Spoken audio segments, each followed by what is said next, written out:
Hello everybody and thank you for clicking on the Goody Pantry. Today we're going to be making some fish and chips. All the ingredients and everything you need is on the screen. And let's get started with the video. So first thing we're going to do is we're going to make the batter. So we want to get the flour in first. Then you want to add your yeast and give that a good stir. At this point you can start adding in your lemonade. I used to use beer, but I actually think lemonade works better, so that's what I've been doing for the past few years. And once you've got that in and all mixed into a nice smooth batter, at this point now add your salt. Don't add your salt and your yeast at the same time. And then just give that another quick stir. Okay, and when that's done, just cover your batter up and then leave it to rest. Try and give it a good hour at least before you use your batter. So while that's doing that, let's start with the tartar sauce. So in a bowl we're going to add 10 spoons of mayonnaise. And then going in with that I've got chopped capers and chopped gherkins. And then we go in with the red onion, the lemon juice. Just be careful of the pips, because as you see, one just popped out. Just make sure you get all those out. And then after that we're going to start adding in our herbs. And I'm using parsley and tarragon for this. I'm going to season it with salt and pepper. This is entirely up to yourself how much you want to use. Season it to your own taste. And then just give that a quick stir. And then once that's done, you've got it all mixed up, get it covered up and get it put straight back into the fridge.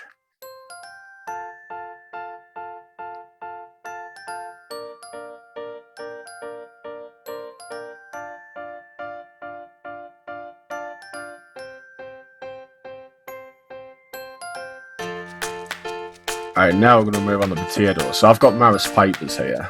5 good quality size, and I've just peeled them, cut them into chips. Again, whatever size you want for your own personal preference. As you can see now, the batter, the yeast is fermented, it's frothed up. At that point, just give it another whisk. You should get smooth that batter back out and transfer it if you can, like what I've got here, into a long tray. Because this will be much easier for you when you're trying to dip your fish. And then you want another tray. This can be any type of tray for this part. And you just want some flour. You can season the flour if you want to at this point. If you want to, just I just add the salt and pepper at the end. Salt and vinegar at the end. Alright, so next thing we're going to do, we're going to start getting the oil hot and getting the chips cooked for the first part. I'm using the heavy skillet type pan here, similar to a wok, a bit smaller. If you've got a deep fat fryer, use that. The thing, I just personally prefer a pan, and that's why I use this. Just be careful with the oil when you're doing it. So here I've got the oil heated up to about 130, 140 degrees.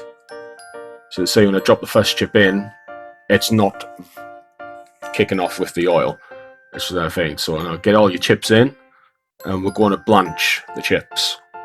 So at this point, we're just going to put them in and let them cook for around 6 to 7 minutes.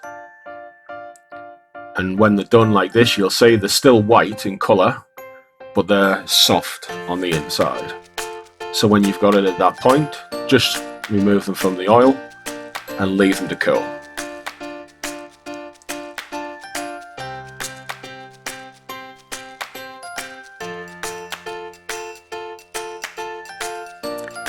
Alright, now, while we're getting our oil back up to temperature, let's start with the minted mushy peas.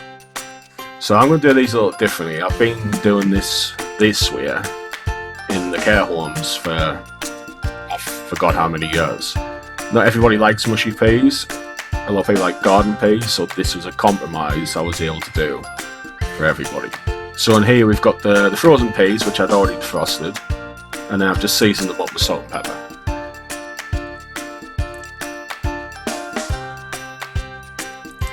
And then once you've given it a stir, about a few minutes on the stove, I'm going to add the white onion, and then just give that another stir and start to sweat those down.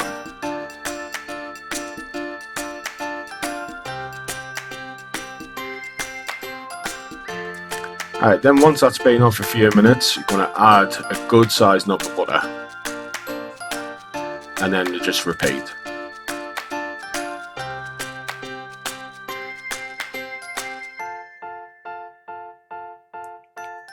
Okay, so once the butter's melted and it's all bubbling up like this, just stick the lid on, turn it under a low heat, and just let it bubble away for a few minutes.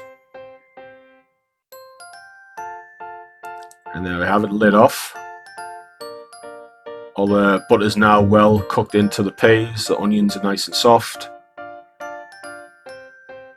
So at this point I'm going to add, now you can use dried mint, you can use fresh mint, whichever one you prefer. I prefer to use mint sauce. It just has a bit more of a sweetness to it.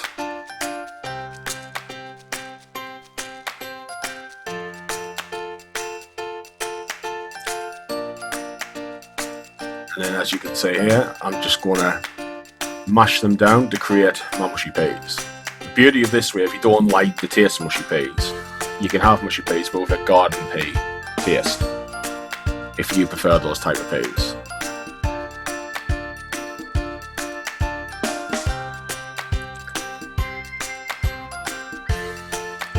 Okay, so here we have our flour and our batter, which we did earlier, and then I'm using haddock.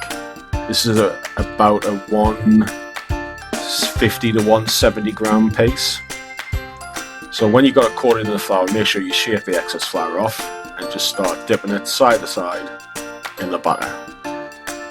Just keep repeating this step for a little bit and make sure you get nice and coated. And then lay it in, just tuck it over, and then start getting your pan ready. So what I've done here, I've dropped a few bits of batter in. As you can see, they've cooked, they've gone golden brown, so that's how I know my oil is at the right temperature. So here we go with the fish. Now just holding it from the tail, drop it in, but don't let go of it. Just hold it for a second and then start moving around the pan, gently lowering it in bit at a time. And then when you get this, just keep hold of it. Just gently lower it in. The oil won't hurt you, so don't be worried about the oil. And then we layer that down, and now it's going to start cooking. Now this will take around 4 minutes to cook your fish. So we're just going to keep doing this a little bit, and then turn it over, do it again, turn it over. Keep turning it is the key to keeping it, especially when you're doing it in a pan like this, is to keeping it evenly cooked all the way around.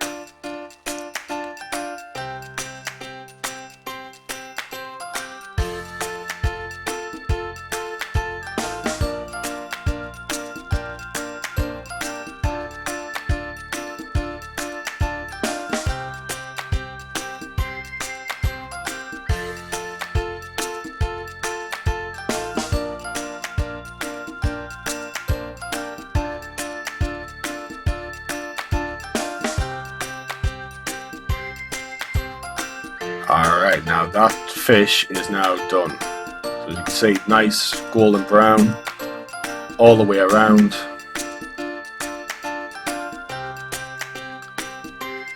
So at this point, just take it out and place it on a plate with a piece of kitchen roll, just to get the excess grease off. And then, with your pan still hot, get your chips back into the oil. Again, don't worry about the oil, it's not going to harm you. Because they've already been cooked, there's no water, it's not going to splash back. So you're going to get your chips back in, and this is going to take about 2 minutes at this point. Just keep stirring them around, and then they'll go crisp, and they'll just start to brown. They won't go completely brown, because we soak them in water. That releases the starch, which stops the chips from colouring too quickly. If you like your chips browner, just don't steep them in water. But if you want a chip shop style chip, this is the way to get them.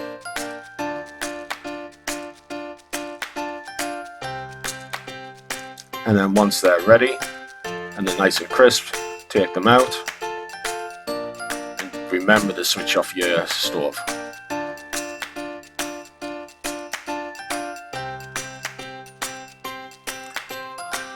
And then with everything done, it's just time to start plating up.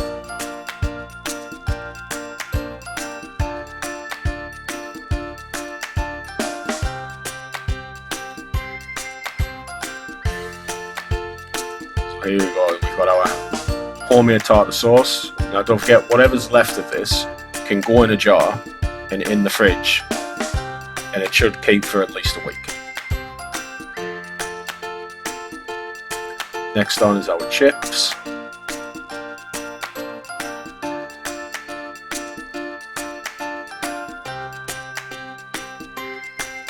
And then we have our minty mushy peas.